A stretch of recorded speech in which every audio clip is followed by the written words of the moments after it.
नमस्कार मंडळी, तुमचं आजच्या ब्लॉगमध्ये स्वागत आहे. तर आधीचा व्हिडिओ बघितला की आपण चूल करण्यापासून हा तो व्हिडिओ टाकलेला. तर आज आपण फिनिशिंग आणि डिझाईन हे सगळं झालेलं आहे. चुलीचा चूल पण वाढलेला आहे. मग आपण ह्या चुलीचा आज रबर लावणं साचा कसा टाकला जातो तुम्ही ह्या व्हिडिओमध्ये बघणार आहे. तर हा व्हिडिओ शेवटपर्यंत नक्की बघा.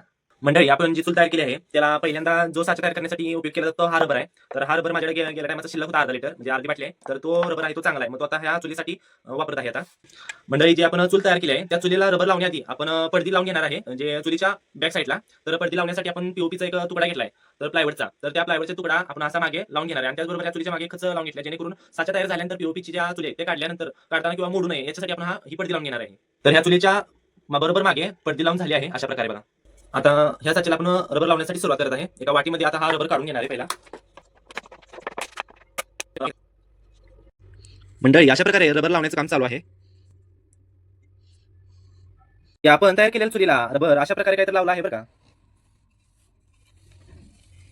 तर नमस्कार मंडळी, तर आपण जी चूल तयार केली आहे त्या चुलीला रबर लावून झाला आहे. तर आता हा रबर लावलेली चूल आहे ती उन्हामध्ये सुकायला ठेवणार, म्हणजे जेणेकरून सुकल्यानंतर अजून 2 ते 3 हात रबराचे दिल्यानंतर रबर हात जाड होणार, म्हणजे जेणेकरून चुली काढताना फाटणार नाही. तर आता हा साचा बऱ्यापैकी 2 ते 3 दिवसात तयार होईल. 2 ते 3 दिवसात झाल्यानंतर ह्याला प्लॅस्टरचं कोटिंग येईल आणि प्लॅस्टरचं कोटिंग आल्यानंतर मग परत आपण याच्यातल्या चुली तयार करणार आहे. तर म्हणजे असेच व्हिडिओ बघण्यासाठी आपल्या पेजला फॉलो करा आणि YouTube चॅनल पण सबस्क्राईब करायला विसरू नका.